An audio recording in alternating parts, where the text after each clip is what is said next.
The Kybalion, a study of the Hermetic philosophy of ancient Egypt and Greece, by 3 initiates. The lips of wisdom are closed, except to the ears of understanding. The Yogi Publication Society, Masonic Temple, Chicago, II, Hermes Trismegistus, known by the ancient Egyptians as the great and master of masters. This little volume of Hermetic teachings is reverently dedicated. Introduction.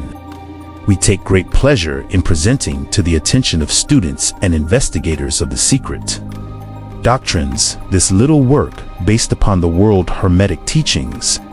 There has been so little written upon this subject, notwithstanding the countless references to the teachings in the many works upon occultism, that the many earnest searchers after the arcane truths will doubtless welcome the appearance of the present volume. The purpose of this work is not the enunciation of any special philosophy or doctrine, but rather is to give to the students a statement of the truth that will serve to reconcile the many bits of occult knowledge that they may have acquired, but which are apparently opposed to each other and which often serve to discourage and disgust the beginner in the study. Our intent is not to erect a new temple of knowledge, but rather to place in the hands of the student a master key with which he may open the many inner doors in the temple of mystery through the main portals he has already entered. There is no portion of the occult teachings possessed by the world which have been so closely guarded as the fragments of the Hermetic teachings which have come down to us. Over the tens of centuries which have elapsed since the lifetime of its great founder, Hermes Trismegistus, the scribe of the gods, who dwelt in old Egypt in the days when the present race of men was in its infancy. Contemporary with Abraham, and, if the legends be true, an instructor of that venerable sage, Hermes was, and is, the great central sun of occultism, whose rays have served to illumine the countless teachings which have been promulgated since his time. All the fundamental and basic teachings embedded in the esoteric teachings of every race may be traced back to Hermes. Even the most ancient teachings of India undoubtedly have their roots in the original Hermetic teachings. From the land of the Ganges, many advanced occultists wandered to the land of Egypt and sat at the feet of the master. From him they obtained the master key, which explained and reconciled their divergent views. And thus the secret doctrine was firmly established. From other lands also came the learned ones, all of whom regarded Hermes as the master of masters. And his influence was so great that in spite of the many wanderings from the path on the part of the centuries of teachers in these different lands, there may still be found a certain basic resemblance and correspondence which underlies the many and often quite divergent theories entertained and taught by the occultists of these different lands today. The student of comparative religions will be able to perceive the influence of the Hermetic teachings in every religion worthy of the name now known to man, whether it be a dead religion or one in full vigor in our own times.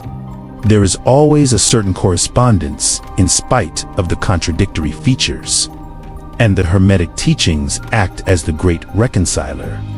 The life work of Hermes seems to have been in the direction of planting the great seed truth which has grown and blossomed in so many strange forms, rather than to establish a school of philosophy which would dominate the world's thought.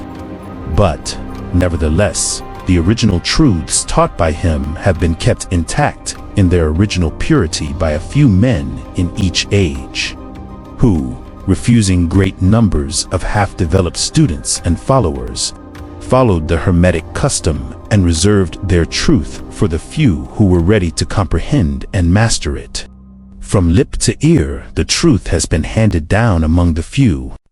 There have always been a few initiates in each generation in the various lands of Sheath, who kept alive the sacred flame of the Hermetic teachings, and such have always been willing to use their lamps to relight the lesser lamps of the outside world.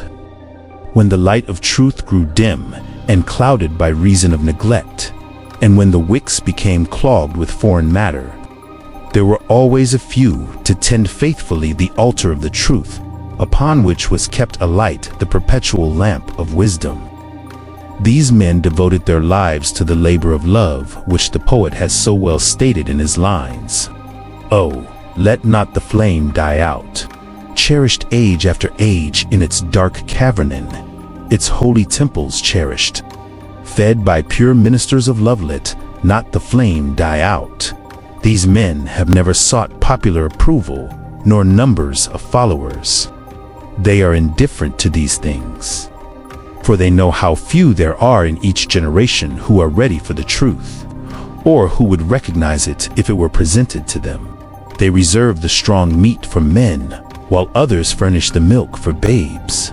They reserve their pearls of wisdom for the few elect, who recognize their value and who wear them in their crowns, instead of casting them before the materialistic, vulgar swine, who would trample them in the mud and mix them with their disgusting mental food.